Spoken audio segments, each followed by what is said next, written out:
In the tapestry of life, where every thread holds a story, America in Black and White emerges as a haven for the voices echoing through the heart of our communities. In this podcast, we wade through the rivers of our collective experiences, celebrating the vibrant hues of change brought forth by the whispers of hope and the roars of action. It's more than just a conversation.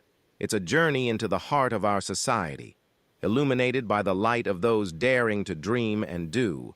Join us, and let your voice be the melody that guides us toward a dawn where every color finds its place in the masterpiece of our shared destiny.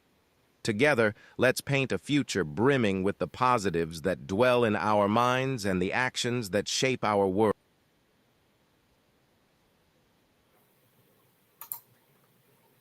Good evening, ladies and gentlemen, and welcome to another episode of America in Black and White, the hottest podcast in America. Tonight, we have another great show for you tonight. Our special guest tonight is Dr. Todd Shaw. Todd Shaw is the CAS Distinguished Associate Professor of Political Science and African American Studies at the University of South Carolina, Columbia. He teaches and researches on topics of African American politics, African American politics, African American politics, U.S. racial and ethnic politics, public policy, and political participation. He has published numerous scholarly articles, and one of his recent books is an edited volume, After Obama, African American Politics in Post-Obama America. He has served as an associate dean in the College of Arts and Sciences at USC, and as a past president of the National Conference of Black Political Scientists, among other professional honors. He is always delighted to engage with fellow citizens on issues of public concern. Ladies and gentlemen, I introduce Mr. Todd Shaw. Hello, sir. How are you? Doing fine. How are you doing, good sir? I'm doing just excellent. Thanks for being with us tonight. Sure, absolutely. My great pleasure. Is there anything you'd like to add to your bio before we get into the show? No, that's just fine. To me, a person's genuine value is what they can do now and in the future. You know, past accolades are wonderful, but it's always about remaining relevant and connected to community in the present. Well, we definitely appreciate that, and that makes for an enlightening show.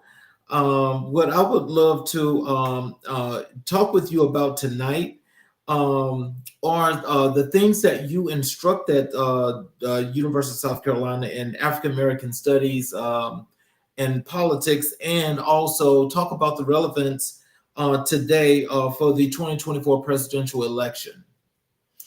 Well, let me talk about what I teach. That's more pleasant than the 2024 election.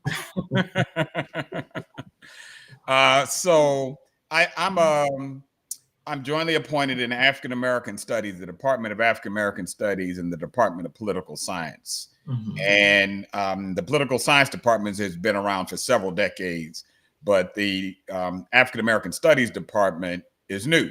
For more than 50 years, it has been a program, and now as a department, it now has tenure and tenure-track faculty, which is the big distinction between a program and the department.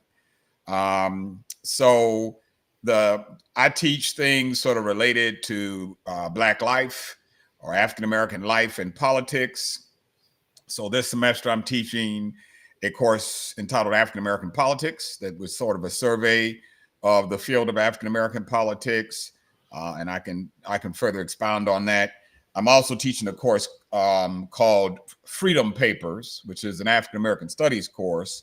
The African American Politics class is jointly listed in the Department of Political Science and African American Studies, but I'm teaching a course that's squarely in African American Studies called Freedom Papers, and it's sort of a play on words, because it's Freedom Papers because it's African American perspectives of the great founding documents of the American Republic: the Constitution, the Bill of Rights, the Emancipation Proclamation, the Federalist Papers, etc. But it's African American perspectives on these documents and on the American experience. And then I teach a range of other courses related to Black life, a course called Black Activism, a course called African American Political Thought. I teach a course, because I'm a nerd, on science fiction and Blackness. So there's just a range of things that I try to offer to the curriculum of both of those programs. So, what inspired you to pursue your career in African American Studies and Political Science?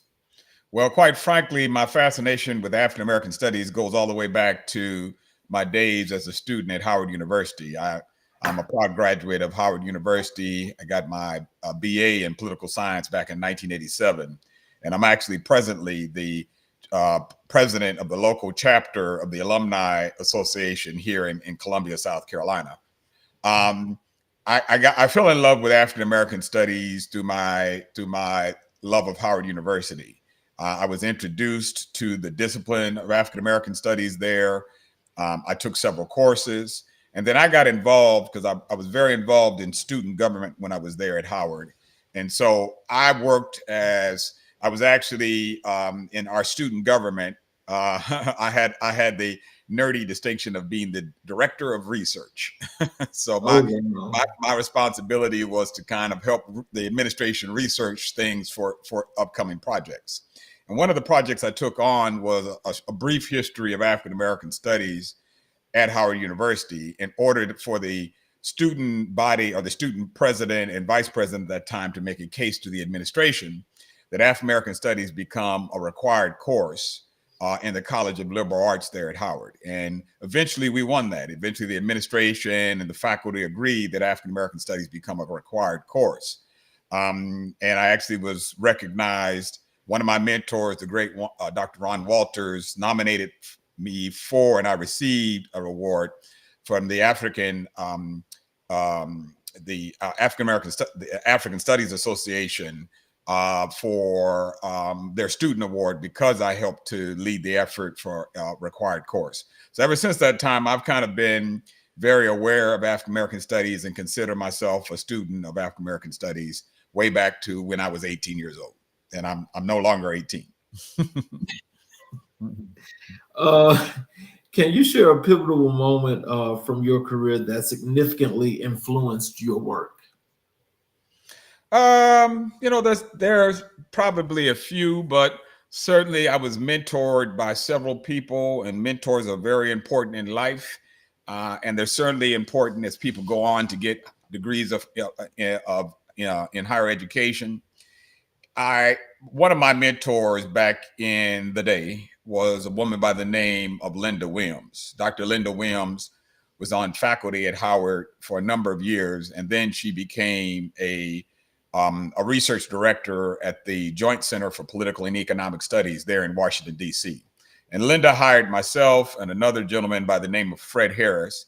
Fred Harris is now at Columbia University as a full professor there. And actually, he served as dean of their college of, I think it's their College of Social Sciences, if I'm not mistaken. But Fred and I struck up a friendship through our work as undergraduates.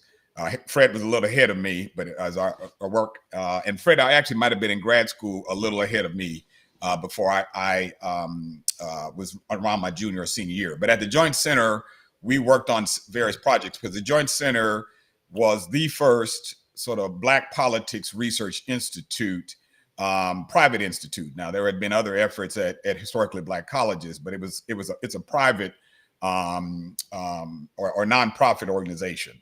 And so we researched sort of the number of Black elected officials in the nation. We were actually responsible for helping to tabulate what was called the national roster of Black elected officials.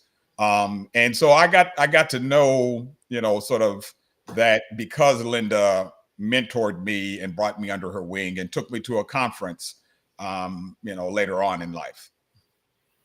So how do you see the role of African American studies evolving in today's society? Well, African American studies, like so many things in Black life, is being challenged. Some may even say it's under attack. with a number of these book bans and curricular bans in various states, not just southern states, but but being led by southern states such as Texas, such as Florida. So the very idea of being able to teach this material about the life experiences, the cultural, historical, social, experiences of the African American experience is being threatened. And I suspect in the year to come, with many sort of legislative proposals that will be put forward to push even further to ban to ban and or censor. It certainly has been censored relative to elementary schools and the curriculum of elementary schools. But I think the next stop is really to try and make challenges to colleges and universities. And the one thing that kind of prevents that from thus far from going full force is the idea of academic freedom that faculty have. But I think academic freedom is going to come further under attack in many of these states. So, but African American studies is going to remain strong. We are a discipline we're a discipline that stem back as far as at least the 1890s, when individuals began to come together to form the Negro Academy to study Black life. So at least back that far, so the days back to W.B. Du Bois and many other illustrious individuals. But we also owe our founding to the great Carter G. Woodson, who was for many years the director and founder of the Association for the Study of Negro Life and History. So we've been around for more than a century. And of course, Black folk in the United States have been around many more 100 years than that. And so we're going to remain strong, even given these challenges. Do you know if, like from your school to any of the other schools, if there's anything that's being put in place to at least help with some sort of protections from banning the program? So I wouldn't say that we're under the threat of being banned. Mm-hmm. And I have to be cautious about that. I would say that what might be under threat are sort of ways in which there would be greater scrutiny for the type of material that we teach. So we are I'm at the University of South Carolina, Columbia. We are a public institution. We do have a public obligation to serve the greater good and to educate the citizens of the state of South Carolina. So we don't shy away from, and nor should we shy away from that important public responsibility to the citizens and taxpayers of the state. At the same time, you have to, if you're going to have a free and democratic society, you have to teach things that might make people uncomfortable, but are the truth. Mm-hmm. And I stress to my students, I say, I would never purposely make my students uncomfortable. That's not being a good and compassionate teacher. I said, but we all ought to be a little uncomfortable at least once this semester, given what we're talking about. We're talking about issues of slavery and Jim Crow and racial oppression. That ain't easy stuff to talk about. Mm-hmm. So, I always sort of try and tell my students, I don't try and get into their heads too much, but I tell them, I know it's not easy to talk about this stuff, but let me tell you why I'm explaining this to you. And let me also say to you that it is not my job, nor should it be, nor should I even want to make up your mind for you. I'm going to give you some facts to give you some things to think about, not tell you what to think. So anyway, I mean, we'll see exactly how this all pans out.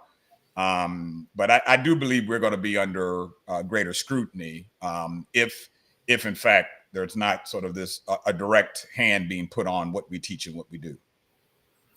So let's just say, in that particular that particular course of study that you teach, what are some of the key challenges that you have faced or are facing at this point? Well, I think one of the key challenges is to actually, so we have an undergraduate major you can get an undergraduate degree in African American Studies at the University of South Carolina. It makes a lot of sense because there is no state South Carolina is one of those states that is pivotal to the African-American experience. You cannot talk about the African experience in the United States without South Carolina. Why? Because of individuals who entered through the ports of Charleston. And entered through the ports of Charleston is a nice way to say it. Enslaved individuals who were taken through the port of Charleston. At one point, South Carolina had the Black Family Reunion, and that makes sense because a lot of people tie their ancestry to the state of South Carolina. The Gullah Geechee culture has been the culture of direct descendants from places like Ghana and Sierra Leone of African ancestry who maintained their culture while here in the United States, and aspects of the Africanisms in the United States. The fact that Reconstruction took place here in South Carolina like no other state in the federal and the former confederacies. So there's all these ways in which South Carolina, teaching in South Carolina history is really pivotal to the knowledge about the Black experience overall. And so the challenges are trying to convey that to young people, to convey that to parents. Like, well, what can you do with a degree in African American studies? Well, ask Michelle Obama. Michelle Obama had an undergraduate degree in African American studies. Ask astronaut Mae Jemison, or Mae Jemison is another individual who had an African American studies degree. Anne Magruder, the cartoonist. So there are a lot of folks who saw the value in this degree, and I can talk about what you get from that degree. That equips you for the workforce in very practical ways, but it also gives you a sense of self. And we know, you and I both know, that the sense of self is indispensable for people's success in the world.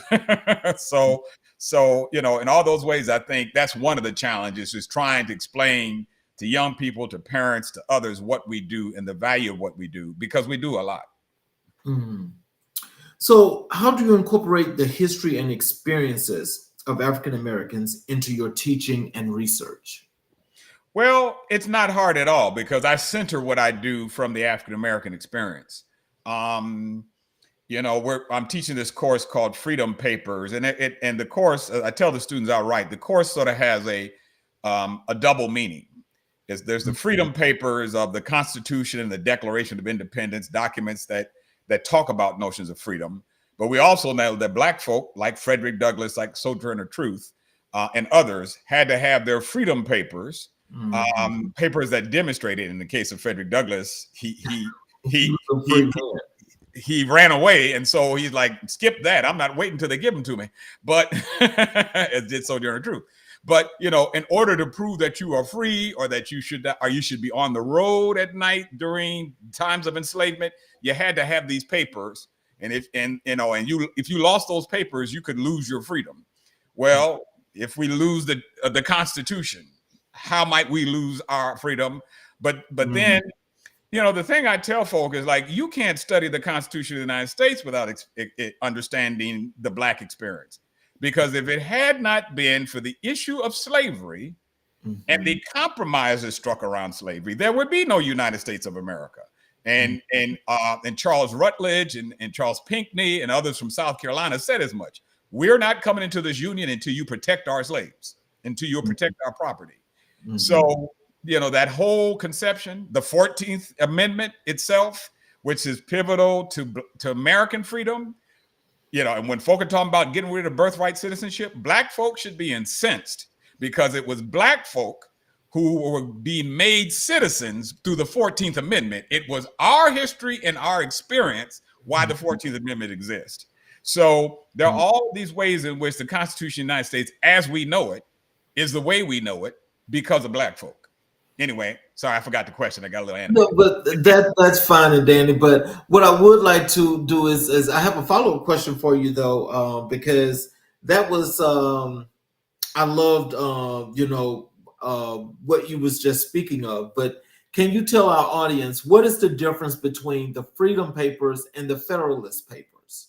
Okay, so again, when I say Freedom Papers, there were in the period of American chattel slavery, which lasted at least till 1865 from the founding, so somewhere between 1640-ish to 1865, good long period of time. You had there arose the Freedom Papers is this practice in the English colonies, actually probably true throughout, but in the English colonies, of individuals who were plantation owners, were landed with people with great property and land, who owned enslaved people. They could authorize their enslaved person to travel in between between various towns or various plantations, but they would do this in such a way that they could demonstrate that you are my property. I'm permitting you to go on the road, but I will sign a paper for you to travel. And so you had to hold on to this piece of paper, because if you were found on the road without it, you could be arrested and sold to someone else, and maybe even a worse master, right? So that's one version of the Freedom Papers. The other version of the Freedom Papers is that there was a small number of free persons, not very many, but about 10% of African Americans in these days might have been free, were not enslaved. Many of them were in the North, but there was a small number in the South. And they too might have carried a form of documentation to prove that they were free persons. Because the story of Solomon Northrop is a man who was free, who was dragged into slavery, right? And so he was a free, educated man dragged into slavery, right? And so again, it was a very thin piece of paper between your freedom and chattel slavery. But you had to carry these Freedom Papers to maintain what level of freedom that you might enjoy. That's one set of papers. The Federalist Papers were written by those who wanted to argue that after the draft of the Constitution was written in 1787, they had to go on a media blitz to sell this constitutional draft. So they wrote in what was their modern day of social media or the media, they wrote. There were three principal authors of the Federalist Papers: Alexander Hamilton, John Jay, and James Madison. James Madison. They were the authors of the Federalist Papers, and so they wrote roughly about 80 papers, separate little essays that they printed in New York and various other newspapers, saying, "Here's why we think this Constitution is a great thing, and you ought to ratify it across these states," because it had to be ratified by I think 9 states before it became the Constitution of the United States, 9 of the original 13. So that's the difference between Federalist versus freedom. So can you discuss a recent project or publication that you are particularly proud of? Well, I'm taking pride in the fact that I am finishing a book project that, if I'm going to be honest about it, it's taken me 10 years. Sometimes books take a long time. You can have a baby in less time than you have a book. So, but the book I'm writing on, I think actually, I didn't know it when I started it 10 years ago, but I think it kind of speaks to the political moment we're in now. The book is entitled, the working title is Finding Home, Home, Finding Home, the Diverse Communities, plural, of Black Politics. And what we do in this book, myself, Kirk Foster, who's at the University of Texas, Austin, and Barbara Combs, who's at Kennesaw State University. What the three of us are collaborating on is looking at this question. When we say Black folk are not all the same politically, when we say Black folk are not a monolith, do we really take that seriously? Well, we try to take it seriously and say, as opposed to say, why are Black folks so unified? No, we say, when are Black folk unified? When are they not? When do Black folk agree on this policy or this political candidate, and when do they not, and why? And we take it a step forward, further, because we talk about a notion we call sort of home bases. Home bases are various spaces and places different Black communities come together, whether it be the internet, the barbershop, the church, to work things out, to discuss things, to get politically involved. And so we look at neighborhoods, organizations, and social media and say, young Black folk, Black women, LGBTQ folk of immigrant background, which of these home bases are they most comfortable in getting politically engaged and talking about issues that matter to them? And we find great diversity. In fact, I have some Atlanta data, and I'm finishing up a chapter now. when folks say they have a form of affinity, or we call it link fit, with Black people on their block, that for some reason, folk have a saying that you have an affinity to other Black people on your block is a little different than saying you have an affinity to Black folk in your neighborhood. That people who say they have affinity to Black folk in their neighborhood are thinking something slightly different than the Black folk who have affinity to Black folk on their block. And the reason being is there's a difference between neighbors and neighborhood. And it's often the people who've been there a while that might be connected to their neighbors, but folk who kind of a little bit more recent are connected to their neighborhood because they're like, well, I haven't gotten to know my neighbors, but I moved here because of the neighborhood. I moved here because I like the area and I like the amenities of the area, or people seem friendly enough.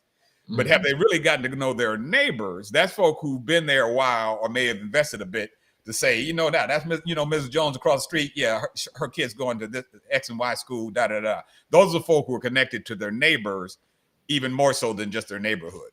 So those different spaces and places end up with different results when you ask people questions, Black people questions about what issues in politics they get involved in. So let me ask you this. Is that data showing any unity more so in some of these other areas than others? Yes.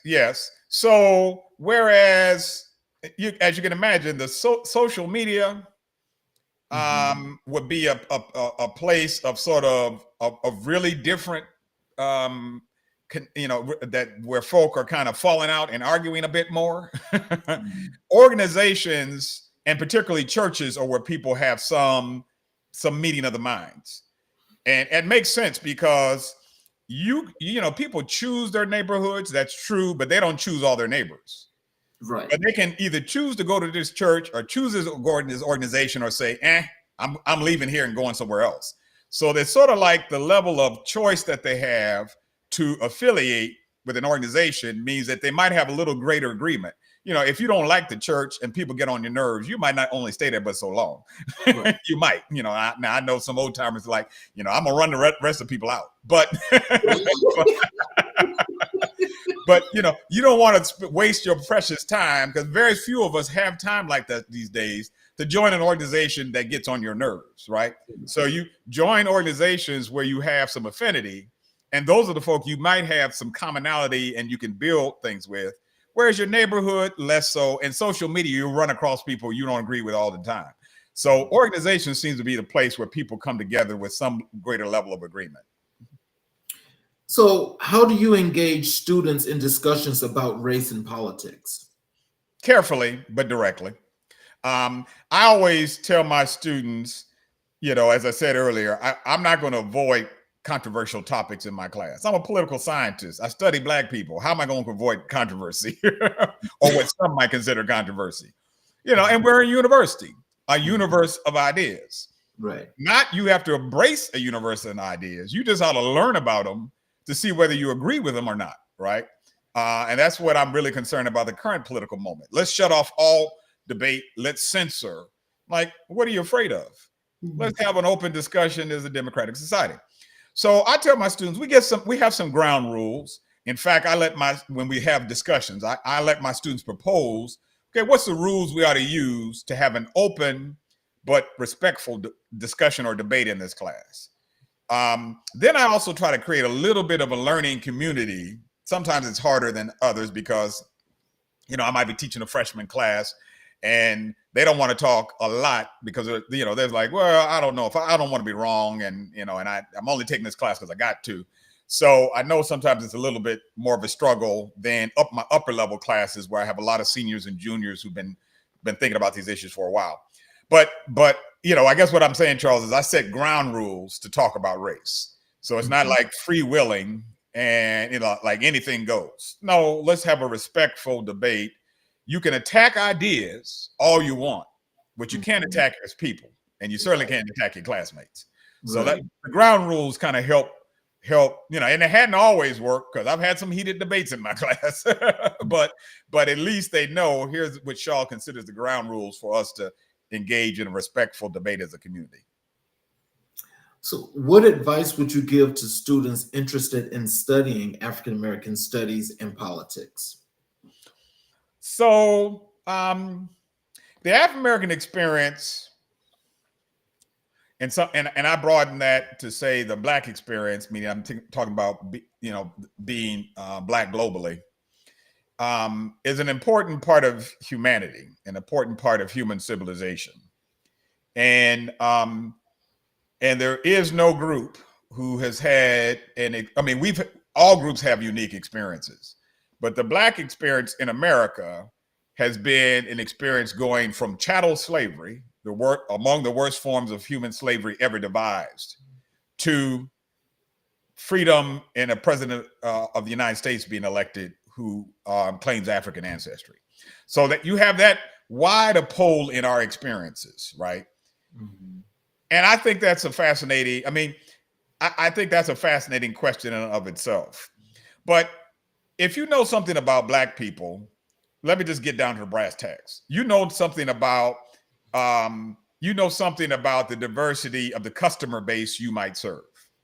If you know something about Black people, you know something about insights about the innovations and inventions and music and culture that makes America America. There is no such thing as American music without jazz, right? Right. There, Right. but then you also have the Bessie Colemans of the world, and the Ronald McNairs of the world, and the Neil deGrasse Tyson, scientists and astronauts. So you have a gamut of human experience in the Black experience. And if you learn about Black people, I guarantee you, if you permit yourself, you learn something about yourself, no matter who you are. And I try to always tell students the point of this exercise is not for you to feel on the outside, but for you to know a little bit about this human experience to inform you about your own. And I even, I don't tell this directly to white students, but I infer it. This ain't about guilt, because nobody can learn anything about, through the lens of, well, I got to feel guilty about it, right? No. But what you got to do is say, okay, let me not make some presumptions. I say that to Black students too. I was like, don't presume the Black person next to you thinks exactly the way you do. Mhm. Or don't presume the white person sitting next to you doesn't agree with you. So you don't know a book by its cover. You can't always judge a book by its cover. So to me, if you can talk in a formed way, like, I'll take example. You're a Republican running for office. Now you can say to yourself, I don't need Black voters. Well, if you were that Republican who actually said, I'm going to appeal to Black voters on some issues they care about, then who knows, you might survive, the political climate. You might not, but you might be able to say, I'm like, well, actually, no, even though I'm a conservative, or I'm a conservative Black voter, if I'm a conservative, I understand that these are concerns of the Black community. And as a public official, should address these concerns in this way. You don't say stupid, boneheaded stuff that has no basis in reality if you care about the truth, right? So to me, to learn about Black folk is to learn about the human experience, period. Mm. So, there's one thing I want to follow up with you on the points that you just made, because I really love those points. But what would you be expecting from your students with these various experiences that you want them to get from the lesson? I want them to have factual knowledge and be able to be critical thinkers. I say all the time, I don't know if my students believe me when I say it, but I am genuine when I say it. I say, you don't have to agree with what we're reading. You have to know what we're reading, because it'd be better it's first important to know what an author is saying before you disagree with them, which is a valuable skill in life. Before you absorb something or observe a news item case, it'd be helpful to know exactly the facts before you form an opinion.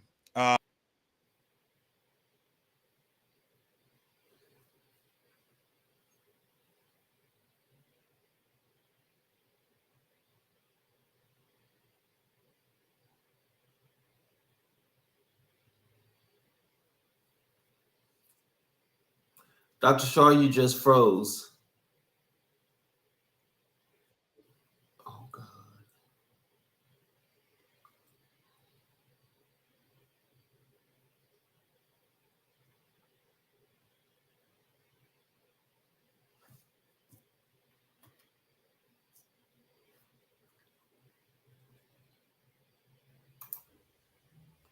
Okay, you're back.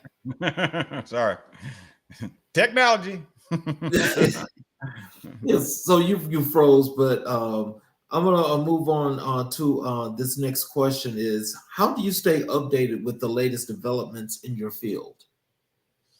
Um, well, the latest developments in my field is that's an important question, but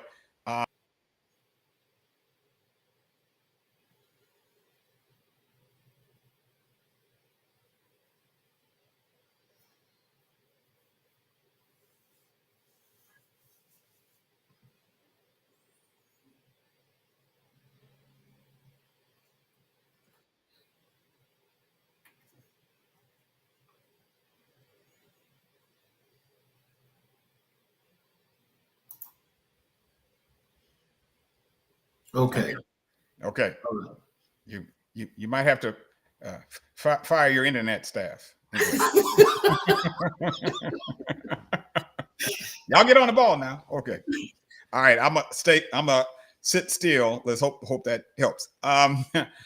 So the way I stay current with my field is stay current with my own work. So what I do as a political scientist who's an African American studies professor.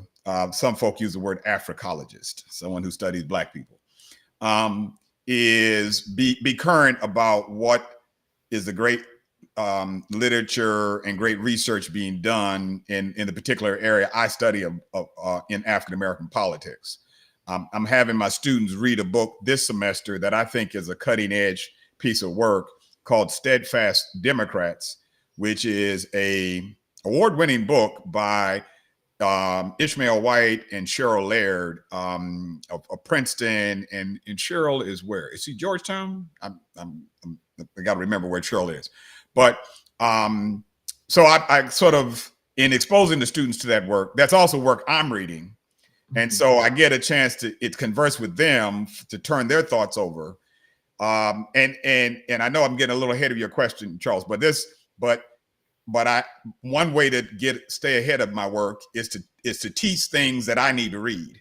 Okay. So, and in that way, I tell the students up front. In fact, I've shared some of my research from this book with my students. And so, and I told them, and they all were a little surprised. I said, don't be surprised if you end up in the acknowledgement of my book, because we as researchers often we get great ideas from talking to our students. Young people, when you really sort of turn on the light bulb for them, they say some amazing stuff and can give you some great ideas. And it can be an emperor has no clothes on. They're like, well, Dr. Shaw, why you think that? I would think it the other way. I'm like, you're right. Why have I been thinking it that way all this time?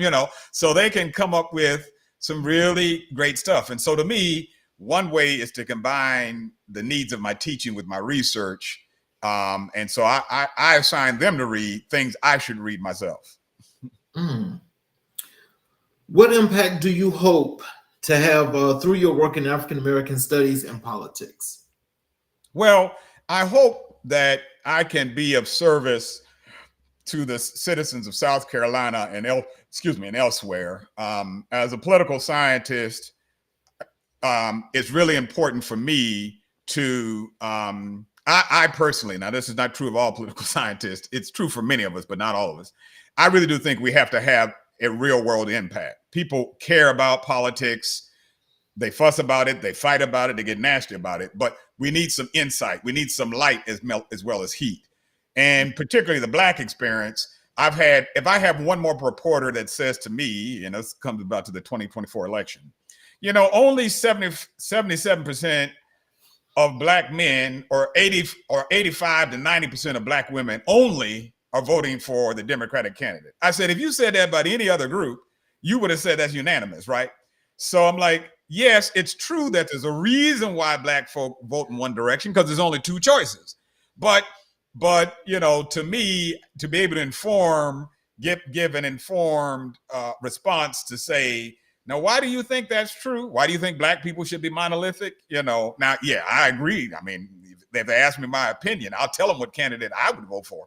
But, you know, again, to me, to be able to inform people as to what just happened or what might happen if they don't vote, those are valuable things for us to do. And particularly speaking to Black audience as a professor of political science and African American studies. Wow. You know, I think that's there's a lot of insight, you know, to the way you mentioned and you talk about the impact, because just as you got to that, let me just say this. I want to transition over to you know, today's time and the 2024 presidential election. And you know, Can I get a glass of wine first? I'm kidding. So, you know, it's like, you know, just as you speak of that, because that's really an insightful but impactful way of actually seeing this. But I mean, it's like, you know, which is I wanted to talk to you about this is because you know, the opinions, I think, of so many, especially those that work in areas such as yours, are things that a lot of people can actually gain some insight to some extent to basically use their own critical thinking, Right. you know, in order to think about decisions that they made, the decisions that they're going to make, and why they're making those decisions. Right. And so, you know, so just as we make this transition over to this election, let me just ask you this. How do you think the issues of race and politics have evolved since the last presidential election? They haven't. You mean since the 2020 election? This 2024 election. Oh, 2024. They haven't evolved. They've devolved. Things are getting, this is in my opinion as a citizen, things are getting worse and nastier than they were before. And we knew that. We knew that, you know, that the current president, he rode down an escalator in 2026, a golden escalator, using sort of racialized language about immigrants, about Mexican, communities. So we're in a fix. It's a difficult moment. It's not the last time it's not the first time that the American Republic and Black folk in the American Republic have confronted a president who was hostile to civil rights, hostile to diversity, equity, and inclusion, hostile to a whole range of things that we care about on the front of what the government does and what it should fund, hostile to education in public schools, hostile to public health. So there's a lot of challenges we have. And I'm not one to say, well, let's just draw upon, I don't say this glibly. I don't say this glibly because some brilliant people, some brilliant preachers have said this. And this is not what I'm about to say is not exactly what they're saying, or not what they're saying. You know, it's not a matter of just like, well, let's pray about it or let's call on the ancestors. I think we do need to have some young minds, some grassroots leaders, some others kind of really have some serious community-wide dialogue about where do we go from here, to quote King's last book. But I do think that one aspect of what we've always done in moments like this is that Black folk have, what we need to do is to not draw inwards, but to build from inwards out. To think about our institutions, our organizations, you know, our churches or fraternal groups, a whole range of things, to create new organizations, to new forms, new businesses, to think about the internal development of the Black community, or Black communities, and build out. Because we've mastered the issue of justice, just us. So since we know we have to rely less, but since any change, any political movement, any radicalism, any activism is going to have to come from our imagination, from our aspects of our resources and our allies, then I think I would say it's not about drawing inwards, but it's about building from within out. Mhm. One reason, Charles, I will say why I think that why I'm teaching this book on steadfast Democrats, not because I'm endorsing the Democratic Party, I'm not, but the question they ask in that book is, well, if Black folk are as diverse as we say they are, and they are, politically, economically, across all these social, and demographic things, Black folk are as complex and diverse as anybody else, but yet they still vote for the Democratic Party. Why? Well, White and Laird come up with, I think, is a very good answer to that question. They say it's the social connections and social ties in Black communities, and it's the norms in Black communities that Black folk develop a sense of how should we work this out together, right? So you can't walk in a Black barbershop and spout complete nonsense and think the brothers there might not challenge you, right? On some level. Right. So it's the social connections, and what they would say is kind of the social constraints. It's like, I might be a Republican and I might go on, a media, a Black news show or the Breakfast Club or somewhere and spout some stuff, but the next 28 callers going to be, what the heck did he just say? Baby, are you all right? They will, your elders and very correct you with a quickness, right? Right. And it's those social ties that I think we lost a bit as to why we weren't able to mobilize in quite the same way. And I think the pandemic had an effect. I think there's a lot of ways in which Black communities, for good reasons, are people are struggling to pay bills, are a bit distracted, have less time, don't have time to do X or Y. And so I think the degree to which we build up that infrastructure of the Black community that makes us a society and a community, build organizations, build communities and churches, and do those things that we have always done. The stronger we are internally, the more than those politics of race and racism that confront us, we can make an effective challenge against it. Now, I don't know if I answered your question, but that's my theory. No, you did, because, again, there's many ways, that people can approach not just that question, but this whole entire situation dynamic, whichever way people want to look at it. Mm-hmm. And so it's just that, again, I just think that, for a person such as yourself that's in this area, that's done the research and the studies and so forth, I think the opinions are more than just valuable. I think the opinions are, like I said, are ones that people can more than just use, but they just need to make sure that not only do they learn to listen, but they also learn how to apply. Right. And so that's I would say, Charles, part of what I do, and it's an ethic that that my parents, my grandparents trained me of, about, don't put on no airs. Be mindful that you have that level of education that you do, Todd, in service of others, right? And so what I'm often trying to do, and I did this with my earliest work, and what I continue to try and do, is say, I'm not telling Black people or a broader audience who would listen things that they do not know per se. But as a scholar, what I'm doing is I'm giving additional information, or I'm giving a perspective that will help, that will empower you to take this and move forward. So, the idea that Black people have these social ties and connections is not new per se, but White and Laird, they were very effective in all the data that they marshaled to say, Black folk ain't just picking the Democratic Party because they blindly loyal. That ain't it. It's because in some ways they are using the ethics within the community, the norms in the community, to say, well, what is in the interest of the community, right?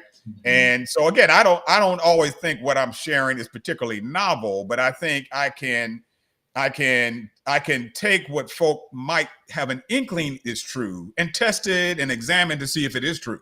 And and often these interesting notions and notions that folk have held for a long time, Black folk have been thinking a long time, hey, I have a study that confirms what we always been thinking. I try to humbly approach this from the standpoint of I'm in conversation with the audience, in conversation with my community about what's the best way forward. So, what role do you believe African American studies plays in understanding current political dynamics?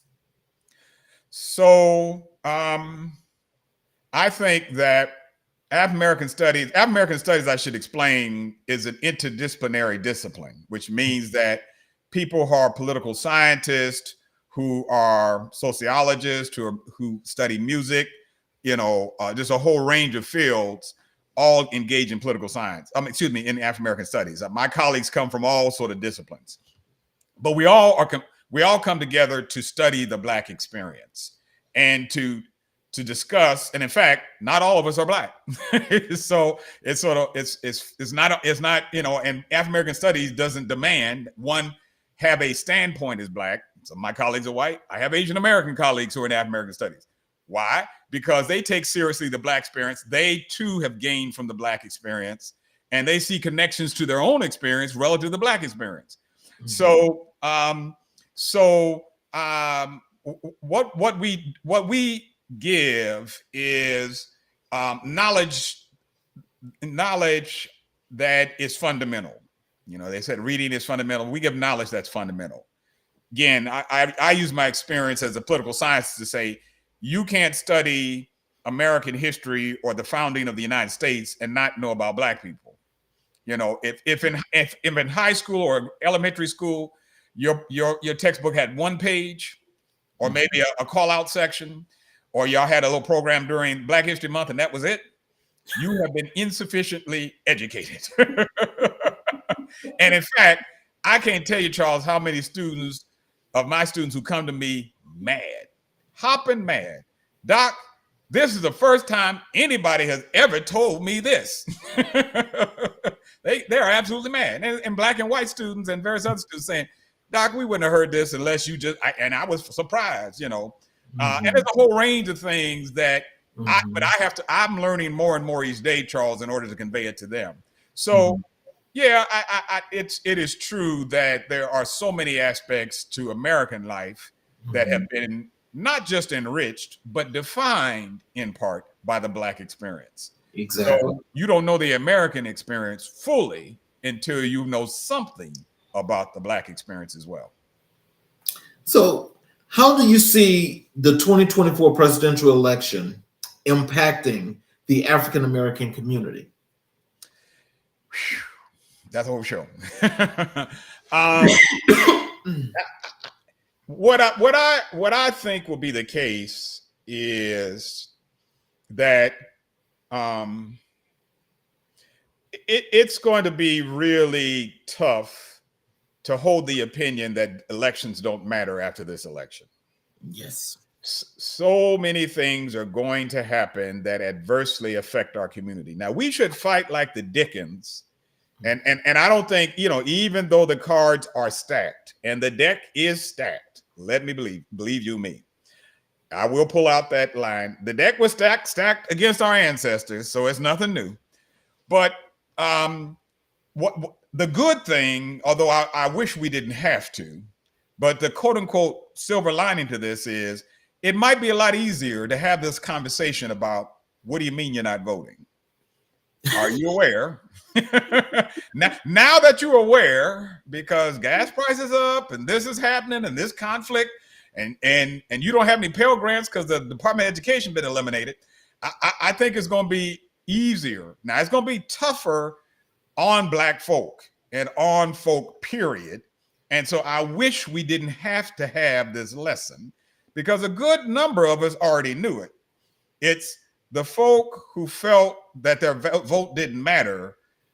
And I don't get mad about folks saying they didn't vote. Mm-hmm. Actually, my barber, I love my barber because he's very good and very connected to community. He just went around the room at one point with young people sitting there and said, "Did you vote?" And people were honest about it because they know he's a bit of a lie detector. If they didn't, he would have been. He's an elder enough that he would be able to tell if they were lying.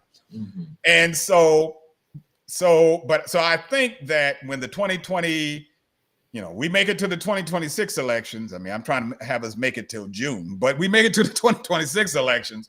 I think we can make a case, quite frankly, in Florida, and and I'm talking from a partisan hat now, so I'll just say that now. I'll warn your audience. The 2020 in April, there are some special elections that might have a bearing upon the control of will have a bearing on the control of the U.S. House. And if the Democrats at least control the U.S. House, then they have some check on what's happening in this administration. Because this administration admits it is radical. It is trying to pull up the federal government, root, stock, and stem, shake it around, and remake it in its own image. And we have never had a president try and fire whole entire departments. Not in our lifetime. Eliminate entire departments. Now, diminish a department, but I don't even think Ronald Reagan tried to eliminate a department. Decrease a department, yes, but eliminate, that's a whole nother matter. So it's going to be easier to make a case, unfortunately, that yes, your vote does matter, and yeah, we ought to get out there in the streets and raise some sand, and not just let things roll over us, because that's what folk will do if we don't raise our voices as citizens. Well, in my opinion, I do think that with all this, I think the economic impact is the one that's going to be felt the most. Oh yeah, no doubt about it. There's like too many things that's going to affect a whole bunch of folk, especially us economically, that I think it's going to be really, really hard to recover from. Yeah, I do too. I don't want to be too fatalistic, because I could get real fatalistic if I wanted to. But yeah, I don't think you can downplay that if there are, because the whole discussion of Trump and the tariffs, which, maybe it's just smoke and mirrors. Maybe he's just trying to do the be the bully with the bully pulpit. Maybe that's the case, but them tariffs alone, if they went into effect, you're talking about the average family maybe having $2,000 more in expenses per month. Who can endure that? Exactly. The vast majority of Americans don't have an extra $2,000 in their pocketbook, $24,000 a year in their pocketbook to spend on everyday necessities. So, yeah. So what are some key issues that you believe should be addressed during this 2020, after this 2024 election? Given where we are now, right? I think unfortunately much of the fight is going to be trying to preserve, and I don't even like saying it, but it's true, some level of status quo, which is not a fight I want to say to advertise and sign my name to, but keeping a Department of Education, maintaining Pell Grants, at least at a decent level, thinking through, well, what do we do relative, and these are larger issues, but what do we do across a whole realm of things that might serve small businesses,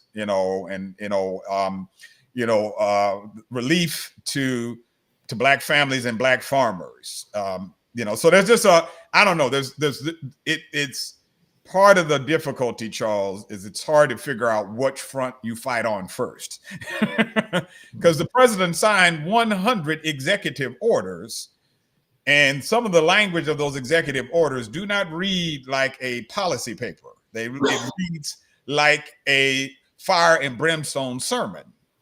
So, it's hard. And I think that was the effect. The effect was, blitzkrieg, that whole term from Hitler's army in World War II. You just fire with lightning, you just fire, just throw lightning at them from all directions, and then that'll confuse the opposition. So I would say whatever your issue is, fight on that, because every last one of them are on the table at this point. Every last one of them. How do you think the outcome of the election will affect policies related to race and equality? Adversely, deeply adversely. I've heard. Let me dispel from a notion. Let me say the fact of the matter, and then dispel a notion I've heard among my good people, among my folk.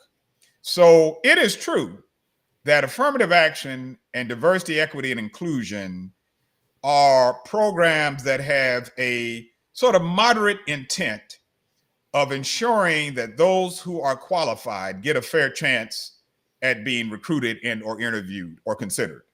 So that's at base, that's really kind of what these programs mean. Now they can broaden beyond that to say, you know, we want to make sure that folk feel comfortable in their workplaces, that and there's a difference between DEI and civil rights. Civil rights is anti-discrimination, so not being purposely discriminated against. DEI, diversity, equity, inclusion, is about, you know, well, they're not purposely discriminating against me. They're just when they call up their friends or call up their networks to ask who we should interview, somehow people like me aren't in their circle. So that's not purposeful discrimination. That's just doing what you've always done and having the same result that is not inclusive of the whole community. So it's true that those programs have, you know, a moderate intent. It's not radically redistributing things. So I can understand if working class folks say, well, but I'm not able to apply for those jobs, or I'm not, I'm still trying to struggle here, you know, and I am not yet, able to go for a college degree. I completely understand, but be assured, for your children or cousins or others who do, it is going to have an impact. And I've heard folks sort of say, well, you know, most of those affirmative action or DEI programs affect white women more than minorities. True, but white women are a larger segment of the population, but it's not about the total number, it's about the percentage. So, and I know because I've served as Associate Dean for Diversity, Equity, Inclusion, that without those programs, you can't go out and target and say, hey, here's this brilliant Black scholar, here's this brilliant Latino scholar who our normal process would not include. Should we not recruit or think about that person in the pool?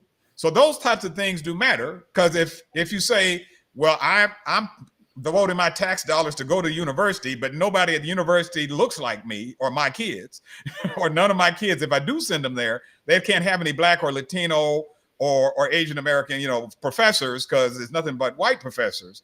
So those things matter in that regard. But I'm not going to say to Black folk who, working class, low income, or struggling, that no, all of these programs have the direct same impact on you. I know. And so I want to be real clear. They matter. And you also ought to think that, yeah, but wait a minute. Shouldn't on just a general principle, we include all American citizens be a general principle? Shouldn't it be, in fairness matter? So it's like, just on GP, good Christian, all that stuff, should people be excluded? Are you saying, well, we don't want inclusion, you want exclusion? So again, whether or not we've done it right, and quite frankly, there are imbalances in gender. So there ought to be women of color and white women who get a fair shake in these programs. But yeah, and there are just a lot of ways, there's a whole, and let me give one example that really hits home. Policing. Policing. Fairness in the criminal justice system. Policing and the policing of police and the accountability of the police and the number of Black bodies that are affected by inequitable policing and people being shot in the street, unarmed citizens. More of that can happen without accountability if you have an administration who does not care. And we raised a heck of a lot of sand in 2020 under the umbrella of Black Lives Matter. Black lives still matter, but they're going to matter less if, in fact, the administration says we don't need any police officers are always right. And that's effectively what our current president says, always right. So can you discuss any recent political movements or events that have caught your attention? Well, recent. I mean, we certainly could. I think we have to sometimes be clear about what movements actually produce, because people will say, you know, all that protesting doesn't matter. Sometimes it doesn't. Folk aren't always wrong. Sometimes it doesn't. Sometimes you get out and protest on general principle because you're like, you're not gonna do this and say it in my name. But Black Lives Matter, mattered. It mattered. Why? Did. Because the outcome of the 2020 election would not have been the same way it was without Black Lives Matter. I'm convinced of that. It would not have been. Would not have been. And the Biden administration, for all of its faults, for all of the failings and faults of the Biden administration, and the foreign policy, I know folk cite as one of those areas, particularly with regards to Israel and Gaza. I do believe that there's a host of programs that we will now miss because they were implemented under Biden. And Biden was elected president in part because of Black people and Black votes. So movements matter. Sometimes, as Dr. King talks about, you know, it's sort of the arc of history or justice is long. So sometimes it takes longer. It often takes longer than you want. But but being persistent at it, you can move the needle. It's conceivable that even the Trump administration could be moved by protest on some level. Now, you got to be careful about exactly what, but on some level. So movements matter, particularly at the local level. When I go to my county board, I'm here in Columbia, and my Richland County board, of the 9 commissioners or county council people, you know, 7 of the 9 or 6 of the 9 are Black. I'm like, well, clearly Black people vote and matter on some level, you know. And so if we don't feel we have a voice with the city of the county council, we're in trouble, since the great majority of the council is African American. So to me, make those inroads where it matters most to where your voice can be heard. And sometimes it is at local government, your mayor, your city council, as opposed to your state legislature or the Congress or president. So how do you think the media portrays issues of race and politics, and what changes would you like to see? I think the media, and let me throw in there, Charles, big corporations should grow and keep a spine. Grow and keep a spine. Look, I'm sorry I have to use this term, but that's a cute way of putting it. Yes, okay. We won't use certain language to keep you on air, but yes, yeah, okay. Anyway, because you know, Washington Post has this motto that I think it ought to observe: democracy dies in the dark. So, you know, have the courage of your own convictions. If you say that race hasn't gone anywhere, and you've got some proof that race hadn't gone anywhere, and race is only going to get worse, and racism is only visible signs of racism from public officials and pronouncements and policies is only going to get worse, tell us, investigate, have the courage as an American citizen and as a journalist to show us. But then also get some Black folk and some folk of color on your staff when you don't have a clue, for you to know and for you to be able to pull back that curtain. So to me, this whole genuflection around, you know, oh, we're going to eliminate DEI. Okay. So you say. Now, I don't know what influenced Black folk. I haven't looked at the market share of Black folk in Target, but I got a Target down the road. I'm not going to Target. Right. I'm not going to Target. Right. I'll take my dollars elsewhere. In fact, I'm going to take my dollars over to Costco. They got better labor practices, and they ain't rescinding DEI. And I think we ought to have a DEI list. But again, you know, so I do think they have an obligation, a sacred obligation in this period. It would be like the North Star newspaper under Frederick Douglass saying, well, you know, we're going to pull back our coverage on slavery. What? Like, oh, really? Oh, really? It's not an issue anymore. So they have an obligation to do more, particularly now. Particularly now. Mm-hmm. What role do you think education plays in shaping political opinions and actions? You don't have a free society without a freely educated population. And you know what, Charles?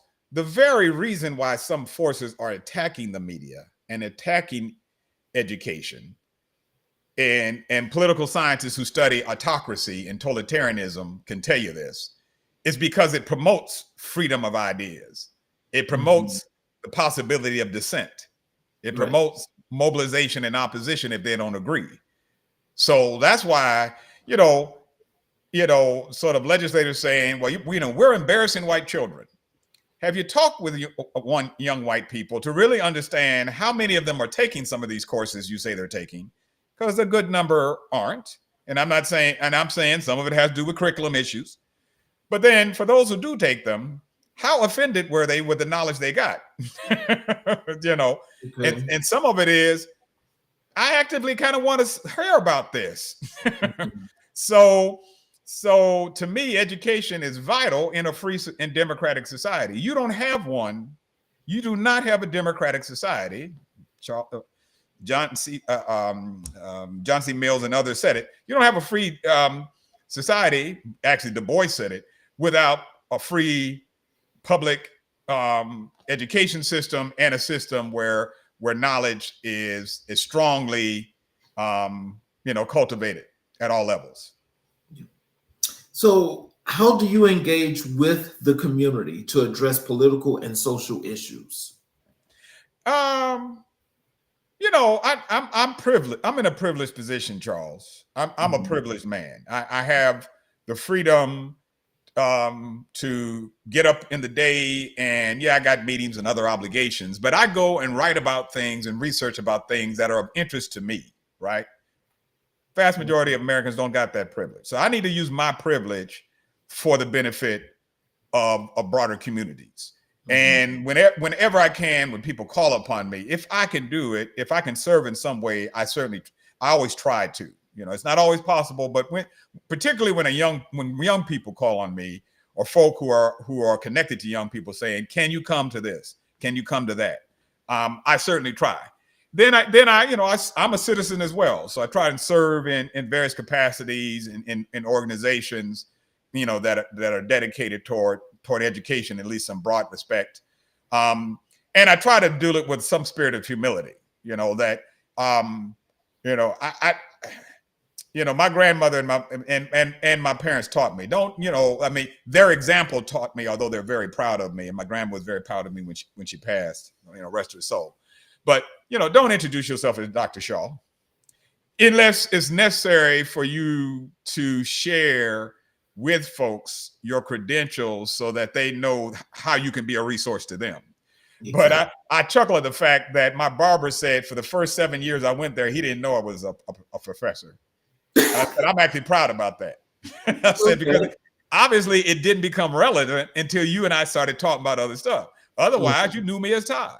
And I prefer that. I prefer, that, it's not about elevation. It's about service, and so how can I serve and use this very privileged position I am to serve others? That's really what I see as my calling. Oh, wow. So what are your thoughts on the current state of political activism among African Americans? Right now, I think things are at a low. I think things are at a nadir as far as I know. I do not think they'll stay that way. We as Black people, we're hard on ourselves. But if we really are able to take stock of what we do, I always challenge people to say, when people say, we have no leaders. Actually, I had a mentor who said exactly that in a book. That was a very excellent book. But I said it was a little bit of a misstatement, my dear mentor. We don't, leaders are always abound in Black communities. But it's the grassroots folk who don't get credit for leading is the issue.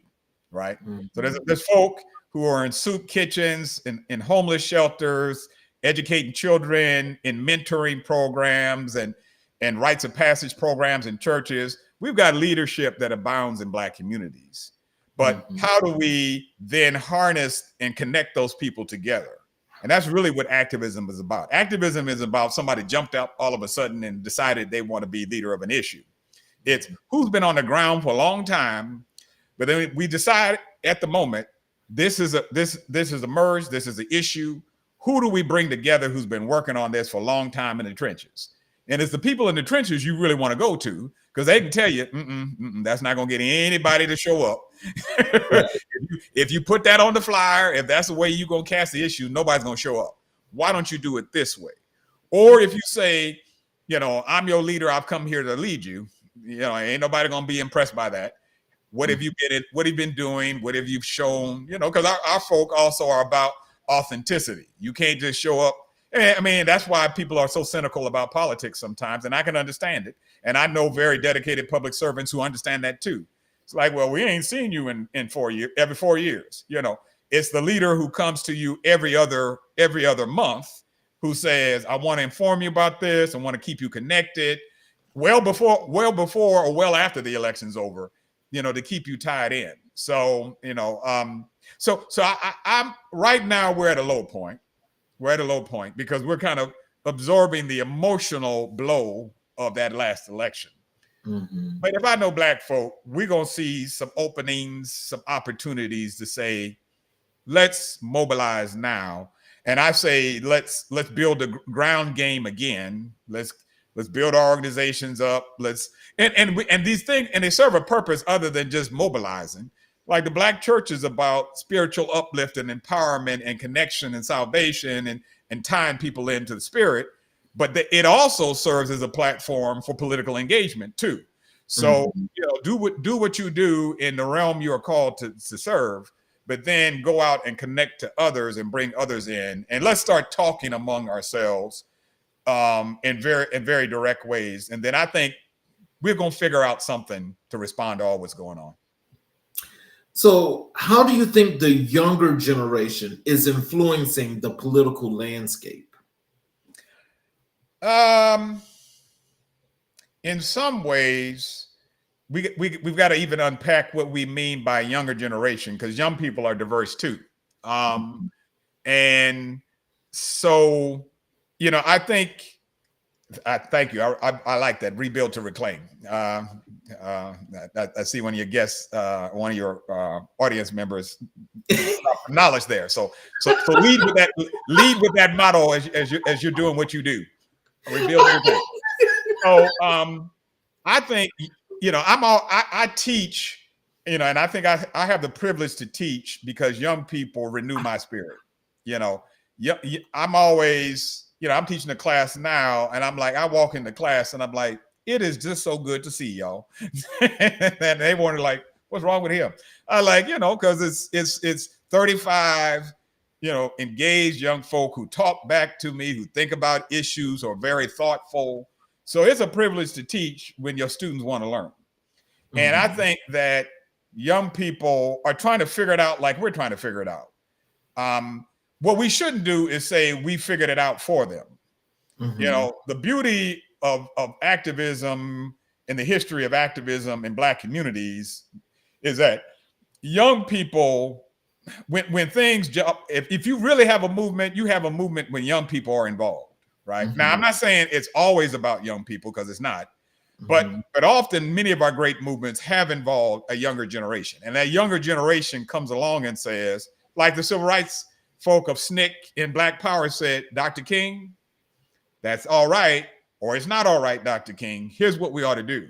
I cite to young people the example that if it wasn't for the Student Nonviolent Coordinating Committee and the young people of the youth movement of the civil rights movement, it wouldn't have been a movement as we understand it today, because they devised whole new tactics that said, thank you. They've devised whole new tactics that said, Dr. King, we've gone as far as we can with this tactic.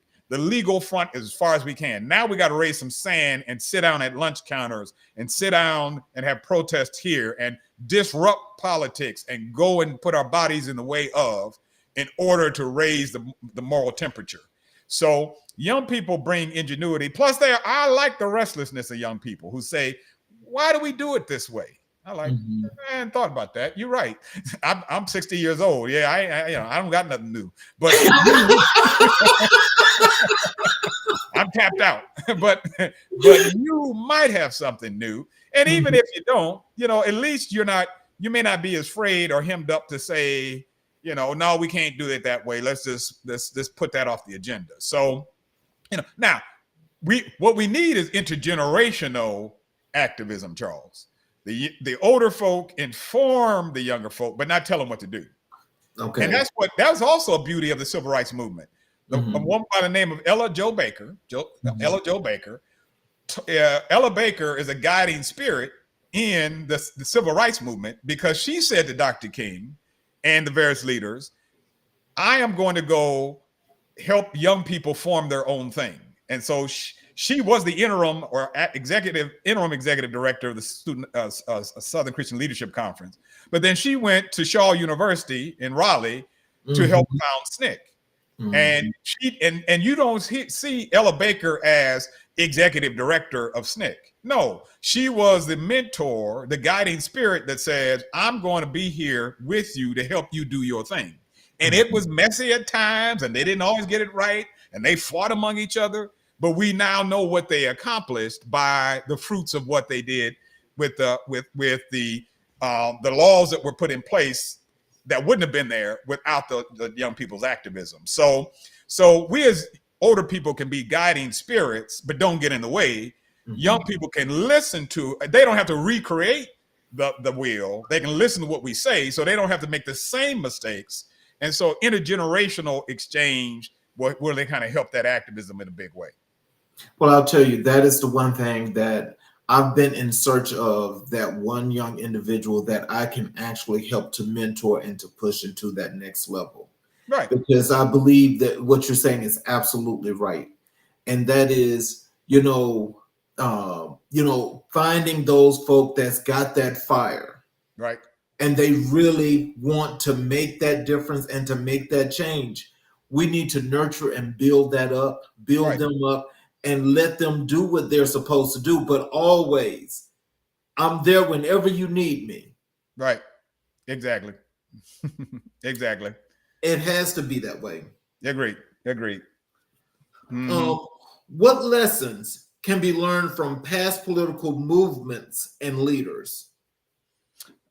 Well, I cited one in the example of Ella Baker. Another example is a woman by the name of Modjeska Simpkins here in South Carolina. And the more I learn about Modjeska Simpkins, the more I'm fascinated by her example. Because it's almost sort of hard to describe how influential she was, as a Black woman who did not always get credit from the Black men and ministers in the movement. But she was tenacious in what she did and helping to build the NAACP in this state, which was instrumental to the civil rights gains and to the various civil rights cases that would be raised. Like the Brown v. Board of Education case, the Briggs v. Elliott case is actually one of the 6 cases under Brown. Actually, it should be known as Briggs v. Elliott because the Briggs case comes alphabetically before Brown, but that's a whole nother matter. But one broader lesson I would say is learn from history and then look for the unlikely heroes and heroines, the folk who have not yet gotten credit. And you know what? Some of those folk might be in your family. If you talk with, if we talk with our elders, if young people talk with us or talk with folk older than us, you might learn just what you come from, the stock you come from, and what folk have been doing a long time, right? And so if you don't have that person, then seek out those types of persons if you don't have them in your own family. And so when we talk about the lessons of history, it doesn't have to be a grand lesson. It can be, I learned once that my aunties were part of, unofficially, a part of the bus sit-in movement in Richmond, Virginia. Oh, wow. They were talking one day and they said, "Oh yeah, no, when we were going to Virginia Union, we would hop on the bus and sit in the front." Now, now in the days of segregation, that was an absolute no-no. Right.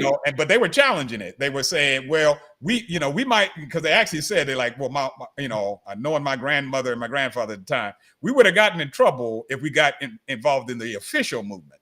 But we did get involved in the unofficial movement because we went and had our own protest. So we sat in the front of the bus, and when the bus driver, and we would wait, they said we would wait till we got near the university, then we'd move to the front past the white line, because that's you couldn't sit in the whites only section. The driver would have to stop the bus, after harassing us a bit, to go call the main station of the police, and we'd hop off the bus. So, and I said, well, my aunties had their own unofficial protest. But again, there's a lot of lessons you can learn, and that way, history is not about what some great people did; it's about what your people did, right? Why do we live in this community, or why, So you can start, very much so. You can just in your own family. In fact, Charles, I'm doing some genealogy. I'm starting a little bit of genealogy research, genetic genealogy research. And I've already sort of gone to AfricanAncestry.com and found out that I have 100% match to the Mende people, one of many ethnic communities in West Africa, particularly Sierra Leone. So you can look up your own history, because we all got history.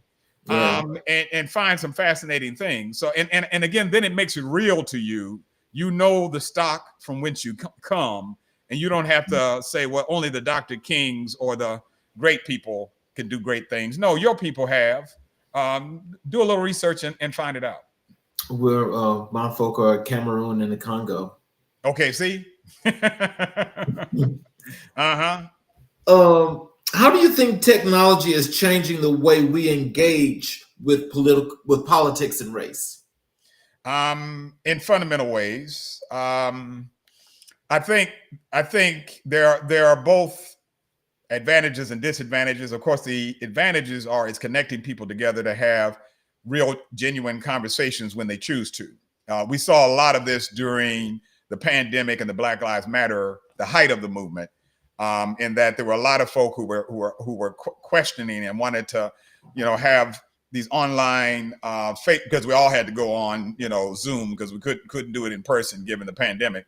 So there was sort of a flourishing of communities that wanted to have genuine talks about race, and so social media became a platform to do that. But it can also be nasty, and visceral, and so many instances now of hate crimes are about cyber hate crime, right? It's about policing the internet for certain individuals to harass communities, and to put out, and in fact, there's a whole set of efforts that have been going on at least since 2016 of purposely misinforming Black and brown communities about political information and candidates in their communities, so to have you vote the wrong direction or not discourage you so you don't vote at all. So there are both. The internet, I think, or technology is neutral. It's how you use it that decides whether or not it's for good or for evil. What are some of the most pressing issues facing the African American community today?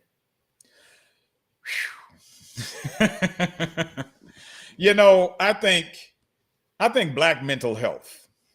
Black mental health. That's one. Yeah, I think we are, folk are sometimes in a daze, or sometimes, mental health wasn't that great over the last 4 years, given we were in a pandemic, but now confronting this sense of, how do we move forward? How do we, and I'll just say this from a standpoint as being a Black citizen, and I'm not speaking to the partisan, leanings of anybody in the audience, but how do we move forward in this time where we are confronting the ways in which Black history and Black contributions are being challenged on such a fundamental level, even in the schools to which we pay tax dollars. Our children can't learn about themselves in the schools to which we pay tax dollars, right? And I'm just giving one of many examples, right? But to me, that question around mental health and the ways in which it's just so hard now, I'm hearing that people, are speaking, and I catch myself, like, I can only read so much news. I can only take, and I'm a political scientist, but I can read several headlines. My friends send me things, so I keep connected in of the sort of top line, but I can't sit down in front of the TV anymore as I used to and watch an hour and a half of the news program, because it's just so much stuff going on. That is depressing, right? And so, and particularly, and what, Charles, I also think about it. My mother, who's in her 90s, our elders who worked hard as they could in what ways they could for a better day. And it kind of hurts my heart if they don't see a better day, right? Yes, exactly. Or for those who are beloved ones who've gone on, that we would hope we don't have a lesser quality of life than they experienced, because that's not what they wanted. Exactly. They wanted their children to live better than they did, right? To have greater opportunity than they did. Yep. So, I think right now, I'm telling folk that don't connect with your pastor if your pastor is a good resource in that regard. Connect with a therapist. Connect with people who you care and love about. Go to a film. Go to a play. Go to something that uplifts your spirit. Listen to good music in the morning. Do things that replenish your spirit at this moment, because we got to really kind of rebuild some sense of, like I had family out in Los Angeles, and the prospect of my family's home being up in flames with the flame, a whole community, Black community of Altadena is gone. Yep. Right? Yep. So how does that sap sort of folk of color and Black folks' sense of self, when things are just gone, right? And the prospect of things are gone. So anyway, I mean, I think right now all people's mental health, is sort of an issue. Some people have much less mental health than they think they do. I'll just leave that there. But but particularly mental health, I think, is one issue for us to confront, because it links to so many other things. And so this is going to be our final question here, because I don't want to take up too much of your time here. But this last question: how do you think the political climate will change in the next few years? Well, I'll say this, and this kind of relates to some comments or a question that someone posted there in the chat.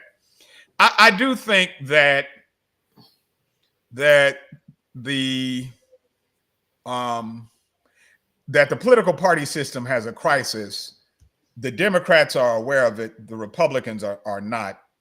But there is a crisis of legitimacy of the political party system in America, and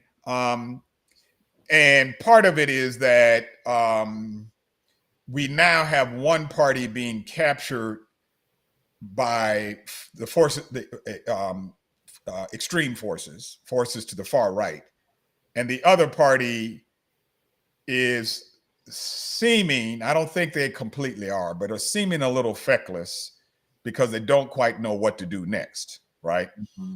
And now, in a healthy democratic society, that calls for ingenuity about other political parties emerging, that calls for some changes that would move the major parties. But right now, what I'm concerned about is that the climate is so visceral and nasty that it's going to demobilize certain folk and mobilize others and lead to an even greater imbalance in the political system. So to me, you know, and to that ends, because we do not have there's a lack of political leadership in one political party. And I'll leave it to your audience to know what I mean, in the sense that healthy political parties have engagement about policy issues and aren't dominated by singular voices. That's true of a democratic system, a democratic society, and free exchange of ideas. Even when you have party unity, you have some degree to say, that's not a great idea, and I can tell you why.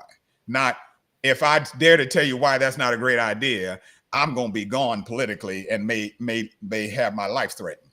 You know, so if you have that going on, you know, so I think the political party system itself is in crisis in a fundamental way.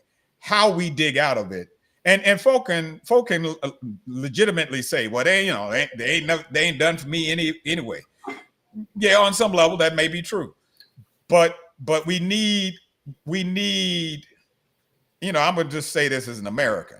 We need a healthy political party system in the United States, as does every democracy. Maybe we need a multi-party system in the United States. Maybe the problem is we only have two, and so if one is compromised, we in trouble. You know, so I don't know in this present moment. I'm struggling, even though I'm a political scientist, to tell you exactly what we should do. We should, one thing I'll add, we should study other instances of history where nations and their democratic systems and societies have been threatened by autocracy and tyranny. So we should think and say, well, what have other instances of history taught us as Americans as to how you get out of this? Because that is what we are in. We are in a moment where democracy, and thank you, dictatorship, is a real, genuine possibility. When the Supreme Court of the United States, and I'll just say it as a citizen, says that the president of the United States has absolute immunity, which flies, sorry, I mean for getting loud, but that flies in the face of even what the conservative white framers of the Constitution said. They did not want a king. That's exactly what Madison and Jefferson said. And this Supreme Court can come to an entirely different conclusion. Oh my. So they're not even consistent with what the framers of the Constitution themselves said.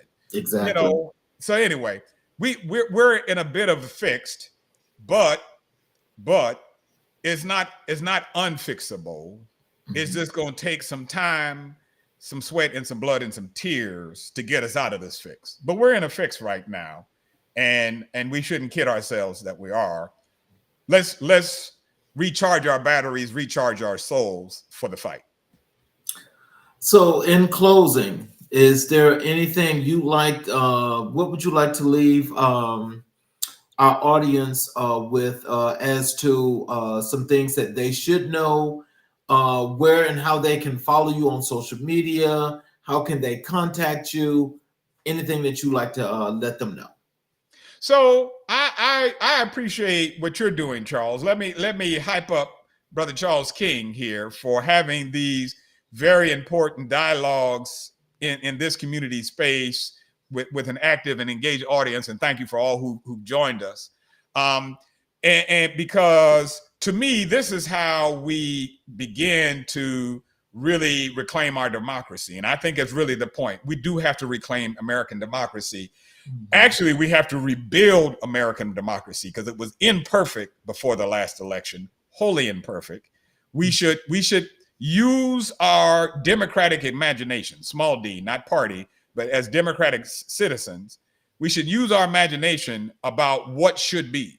If folks don't think the Electoral College, if they think it's highly problematic, let's build a movement to challenge it. And you say, do it now?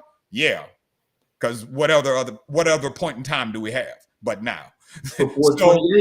Yeah, exactly. So to me, and learn that the folk who had certain radical imaginations about what should be, whether it be Gandhi or King or or Ella Baker or Fannie Lou Hamer, those individuals did not, where spirits weren't diminished by saying, well, we ain't never done that before. No, they had a radical democratic imagination about what's possible. So I appreciate what you do, Charles, to have this engagement with your audience. Keep on doing what you're doing, brother, because you part of the solution. You part of the solution.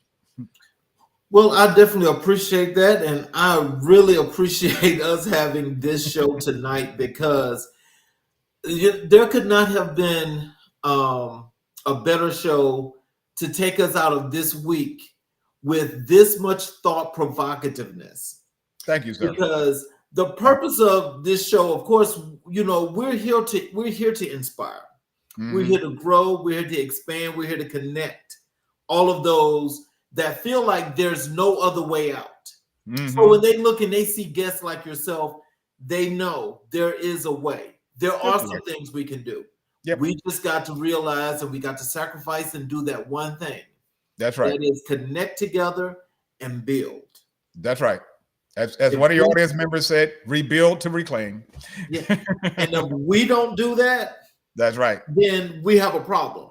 Yeah. But it's also, it's guests like yourself that really mean that much to the audience and to this show, is because when we get the creme de la creme to come and spend this time to tell the people that we target, that we want to make sure that we want to build and connect with, it's for everybody, but there's a certain population that really needs this more so than anybody else. And those are the people that we want to make sure that we build. But when you get people like yourself to come to the show, it means that much. And it means that much to me as the host, to ensure that I want to make sure that we got folk that can give us that knowledge, that can feed us these things that we need. I got to tell you, Dr. Shaw, again, I appreciate you more than anything, and I appreciate the audience for watching and those that were over there in the chat.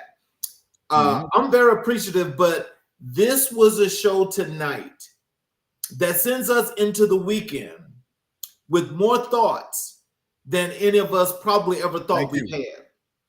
Because we knew, most of us that knew, as you started out with the show, most of us knew what could be the ramifications. That's right.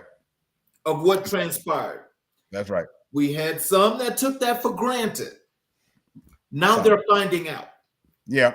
Yeah. And it's just a matter of, and I'm just like so many other folk, I'm praying that all of that stuff just don't happen. Yeah, me too, Charles. Me too, because I'm my prayer. And one of I won't say who, but a beloved member of my family says, well, I pray that they do good. I said, I pray that the bad they intend to do doesn't happen. Exactly. Because they ain't got no good in mind. Oh, boy. Some of them during the election told us what good they weren't going to do.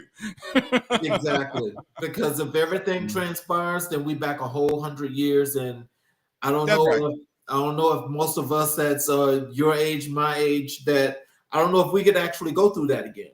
No, and I think because we know we can't, we're going to press forward, Charles. I'm hopeful. I have faith in people of goodwill in America. I don't have faith in all forces in America, but you really only need enough people of goodwill in order to make a difference. And so that's my prayer, black folk and folk across various communities who really did, because quite frankly, it only took a small number to make a difference. So, yeah. Wow. So I don't know who that person is right there, but okay. Apparently, technology. Oh boy, let me tell you. At any rate, I would like to thank everyone that participated in the show tonight. And again, thanks to Dr. Shaw. Thank you. I appreciate each and every individual that watched us, especially those that were watching on the YouTube channel. Thank you. And for those of you that have not subscribed, I would ask for your support. If you would please go to the YouTube channel, subscribe, hit the notifications button, and please watch us every show that we have, every time that we're live. You'll be able to catch the show live, or you can go back and watch all the previous shows. I want to thank you again, Dr. Shaw, and thank everybody that watched. You all have a great weekend, and we will see you all next week with another with more great shows from America in Black and White, which is, again, the hottest podcast in America. Please watch.